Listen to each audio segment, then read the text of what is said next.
जय सिया राम। तो आज अपने प्यारे कथा रसिक श्री सीताराम जी को उनके एक परम निष्किंचन दिव्य भक्त की कथा श्रवण कराएंगे। ये ऐसे भक्त हैं ठाकुर जी के जिन्हें ठाकुर जी ने स्वयं भक्त भूप कह के पुकारा कि सब तो भक्त होते हैं परंतु आप तो मेरे प्यारे भक्तों के भी भक्त हैं, इसीलिए उनको भक्त भूप अर्थात भक्तों का राजा कहा गया। या तो प्रियदास जी महाराज ने रानी रत्नावती को ये कहा था या फिर हरिपाल जी के लिए ये संज्ञा यूज की गई। तो ऐसे दिव्य भक्त हैं जिनका चरित्र आज हम अपने कथा रसी को श्रवण कराएंगे। तो इन परम निष्किंचन भक्त का नाम है श्री हरिपाल जी। ये ठाकुर जी के बहुत ही प्यारे भक्त थे, ऐसे भक्त जिनके साथ तो स्वयं भगवान जी घूमा करते थे। जैसे कि एक गैया अपने बछड़े के साथ घूमा करती है उसकी रक्षा के लिए, वैसे ही ठाकुर जी इनके साथ साथ रहा करते थे। अब श्री हरिपाल जी का जन्म ब्राह्मण वंश में हुआ था। साधुओं के बहुत ही प्रेमी थे। अब राजा स्वरूप में इनकी धन संपत्ति थी, बहुत अपार धन संपत्ति थी इनके पास, लेकिन खूब साधु सेवा करते थे। साधु सेवा में तो इनकी ऐसी लौ लगी कि पूरी धन संपत्ति जितनी होती थी इन पे सब साधुओं में सेवा में यूज कर लिया करते थे। परंतु जब आय का कोई साधन ना हो और लुटाते ही जाओ तो धन कभी ना कभी तो खत्म होगा ही। वही हुआ इनके साथ भी। अब ये पूरे समय केवल भजन और साधु सेवा में ही व्यतीत करते, कोई कार्य करते ही नहीं। और इन पे तो इतनी अपार संपत्ति थी तो बहुत निश्चिंत होकर ठाकुर जी के भरोसे बहुत साधु सेवा किया करते थे। खूब प्रेम से आदर भाव से साधुओं की ठाकुर जी के भक्तों की सेवा करते थे। परंतु अब धीरे धीरे तो इनकी धन संपत्ति खत्म होने लगी। क्या करें अब? तो कोई बात नहीं, जमीन बहुत थी इन पे, अब तो धीरे धीरे जमीन बेचना स्टार्ट किया। उससे जितना धन मिलता रहता उससे ठाकुर जी की और ठाकुर जी के प्यारे भक्त संतों की सेवा करते रहते। पत्नी भी इनकी बिल्कुल इनके अनुकूल, वो भी भगवत भक्त और ठाकुर सेवा और संत सेवा में दोनों की परम निष्ठा। अब धीरे धीरे सारी जमीन वो भी समाप्त हुई। क्या करें अब, कैसे साधु सेवा हो? तो अब ये उधार मांगने लगे। तब तक तो बहुत मान सम्मान था ही, किसी को पता तो नहीं था कि इनके पास धन संपत्ति नहीं बची, तो धीरे धीरे सब दे दिया करते थे इन्हें उधार। परंतु अब तो हर बार ही ये हो गया, ये तो कभी किसी से उधार ही मांगते रहते। और जब वे इनसे उधार चुकता करने के लिए जाते इनके घर, बोलने जाते, तो ये तो साफ मुकर जाते।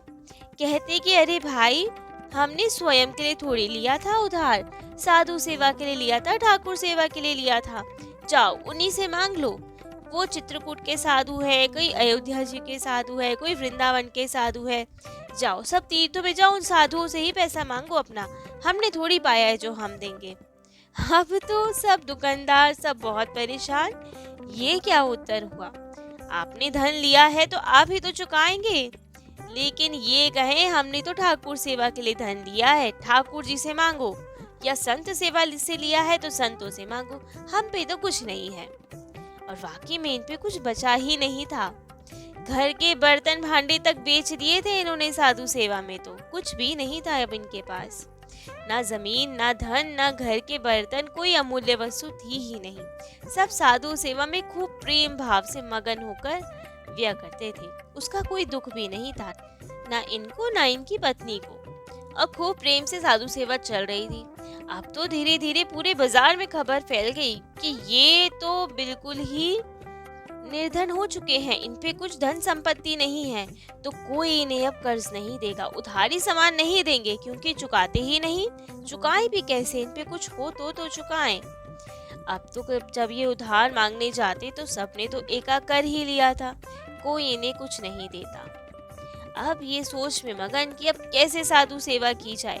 अभी भी अपने जीवन निर्वाह की कोई चिंता नहीं, साधु सेवा बढ़िया से होनी चाहिए उसकी चिंता।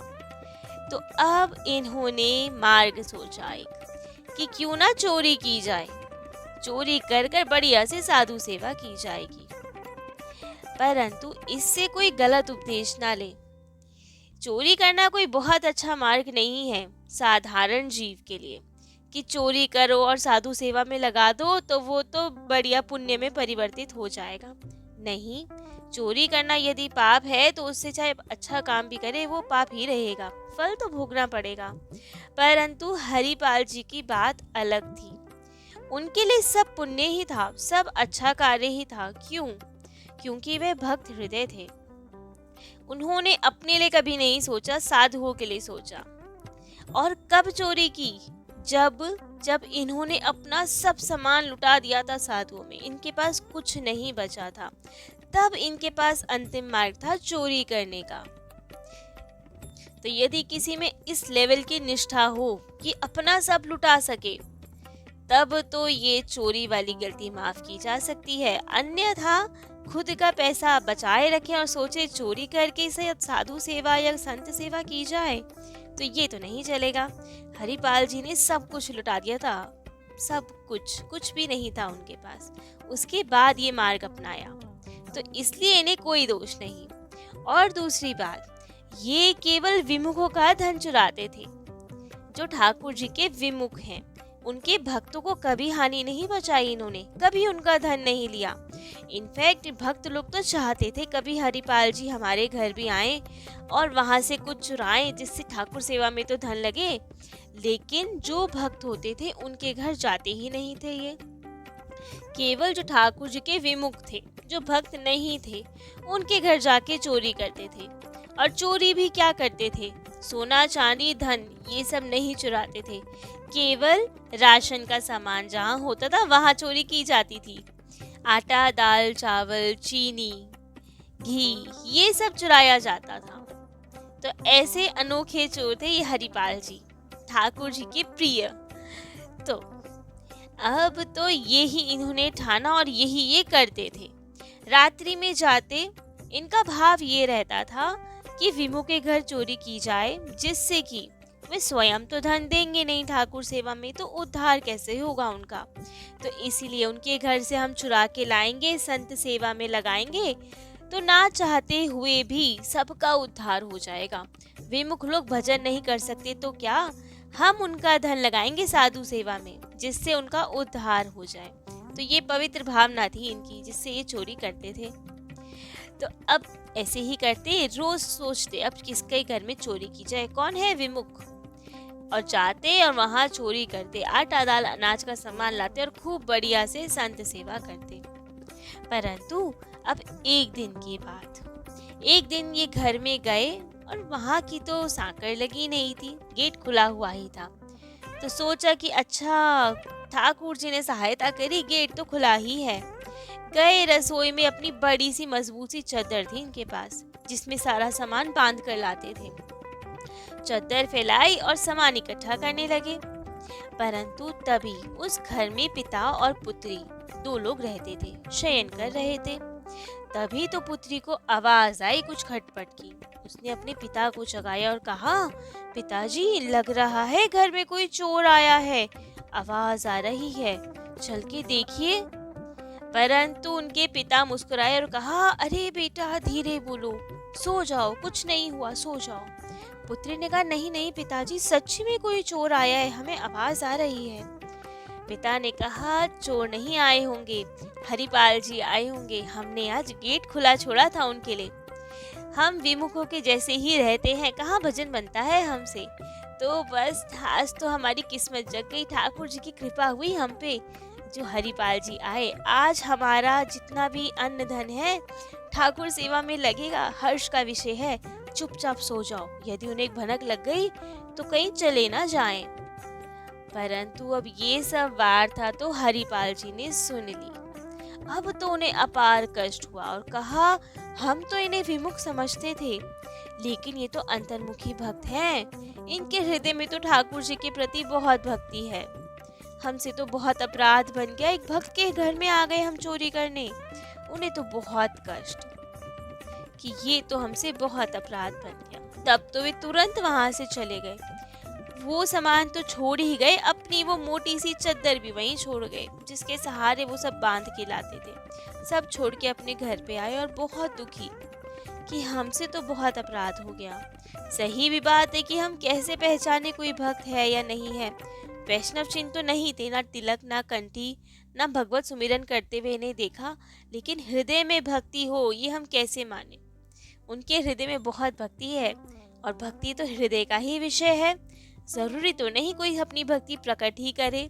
तो ये तो अंतर्मुखी भक्त थे, अंतर्निष्ठ भक्त थे। हमने चोरी करने की सोची इनके घर, बहुत अपराध बना हमसे, और अब तो मन में यही दुविधा, यही विचार चलते गए कि कहीं कभी फिर से हमसे ऐसा अपराध ना हो जाए। आज तो ठाकुर जी ने बचा लिया, हमने इनकी बात सुन ली, परंतु यदि हम चुरा ही लाते तो बहुत अपराध बन जाता। तो अब से चोरी नहीं करेंगे ऐसे। हम जब जानते ही नहीं कौन भक्त है कौन अभक्त है, कैसे चोरी करें, हमसे अपराध ना बन जाए कहीं। तो बहुत दुखी, सोचा अब क्या किया जाए। चोरी नहीं करेंगे तो कैसे पता चलेगा, कैसे साधु सेवा होगी, कैसे किसी को पहचाने कि इसके यहाँ जाए, इसको लूटे या ना लूटे, क्या किया जाए। तब तो इन्होंने सोचा कि अब से रात्रि में चोरी नहीं किया करेंगे, दिन दहाड़े लूटा करेंगे। जंगल का रास्ता है, सुनसान रहता है, बहुत कम लोग जाते हैं, तो वहीं पे जाया करेंगे और पूरी जांच पड़ताल करने के बाद ही कि कोई जो जा रहा है वो भक्त है या अभक्त है, तभी लूटा करेंगे। जब हमारी पूरी जांच पड़ताल हो जाएगी ठीक से, अच्छे से देखने के बाद ही कि वो भक्त तो नहीं है कहीं, उसी के बाद चोरी किया करेंगे। तो अब तो ये निश्चय कर लिया कि ऐसे ही हम किया करेंगे, डकैती डाला करेंगे अब तो, और उसी से संतों की सेवा की जाएगी। परंतु एक समय की बात, गांव में इनके 1000 साधुओं की एक बढ़िया सुंदर सी मंडली आई। खूब सुंदर तिलक लगा रखे थे, खूब उनके मुख पे तेज था। श्री सीताराम नाम का कीर्तन चल रहा था और मंडली बहुत प्रसन्न, बहुत दिव्य साधु प्रतीत हो रहे थे। अब तो हरिपाल जी को सूचना मिली कि इस बार 2-4 साधु नहीं, पूरे 1000 साधुओं की मंडली आई है। खूब आनंद बरसने वाला है, इनकी तो सेवा की जाएगी, अपने घर बुलाया जाएगा। अब पूरे गांव में ऐसे कोई संत सेवी तो थे ही नहीं। किसी ने पूछा भी कि भोजन आदि की क्या व्यवस्था है, तो साधुओं को भी निश्चय, उनके मन में भी विश्वास कि अरे ये तो हरिपाल जी का गांव है, यहाँ हमें कुछ सोचने की क्या आवश्यकता। उनके घर जाएंगे, बढ़िया से वो तो प्रसादी पवाएंगे। साधुओं में भी विश्वास, और हरिपाल जी तो प्रसन्न ही कि आज तो ठाकुर जी ने असीम कृपा की है, इतनी बड़ी साधुओं की मंडली आई है। खूब प्रसन्न होकर अपने घर पर आए और अपनी पत्नी को कहा कि आज तो खूब सुंदर रसोई बनाओ, बड़ी सी मंडली आई है साधुओं की, जल्दी से तैयारी कीजिए, आपकी हेल्प हम भी करेंगे, सब मिलकर आपकी मदद करेंगे और बढ़िया से भोजन पवाया जाएगा आज तो साधुओं को। अब पत्नी रसोई में तो गई, परंतु देखा तो वहाँ 1000 साधुओं की तो क्या चले, 2-3 साधुओं के पवाने लायक भी सामग्री नहीं। बहुत दुखी हुई, बाहर आई और बताया कि सामान कैसे बनाया जाए, प्रसाद कैसे पवाएंगे साधुओं को, हमारे पास तो कुछ सामान ही नहीं है। 1000 की क्या चले, 2-3 साधुओं को भी भरपेट ठीक से प्रसादी पवाई जाए, इतना भी इंतजाम नहीं है, क्या किया जाए। अब तो हरिपाल जी बहुत दुखी कि कैसे किया जाए इंतजाम। अब रात तो है नहीं, दिन में अब इस वक्त तो कहाँ मिलेंगे, कौन किसको लूटूं। जरूरी नहीं हर कोई राहगीर जा ही रहा हो, धनवान ही हो, कोई उधार देता नहीं है, क्या किया जाए। अपनी पत्नी को बोला, हमें तो कोई उधार नहीं देता, आप जाइए ना पड़ोस में किसी स्त्री से मदद मांगिए, क्या पता थोड़ा आटा दाल चावल कुछ मिल जाए।